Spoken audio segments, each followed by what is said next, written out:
معربا عن شكره وتقديره للناخبين لما يتمتعون به من وعي سياسي وروح وطنية عالية. هذا وقد فتحت اللجان الانتخابية بمختلف مراكز محافظة الفيوم أبوابها أمام المواطنين منذ 9 صباحا وتحت إشراف قضائي كامل ووسط متابعة من مختلف منظمات المجتمع ووسائل الإعلام المحلية والدولية بما يضمن شفافية ونزاهة الانتخابات الرئاسية.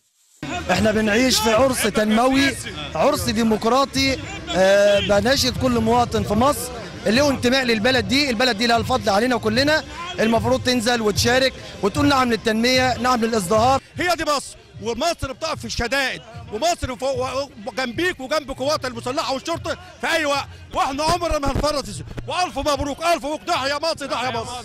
النهارده طبعا الشعب المصري واقف بكل ما يملك ورا الرئيس، وده طبعا ده عرس النهارده وفرح زي ما الناس شايفه، وما فيش حد متاخر، ورئيس مصر هو رئيس مصر، وان شاء الله بكل ما نملك ورا الرئيس باذن الله، وربنا يوفقه في اللي جاي ان شاء الله باذن الله. إقبال كثيف من قبل المواطنين على اللجان الانتخابية يجسد حرصهم على المضي قدما نحو صناعة مستقبل يليق بالجمهورية الجديدة.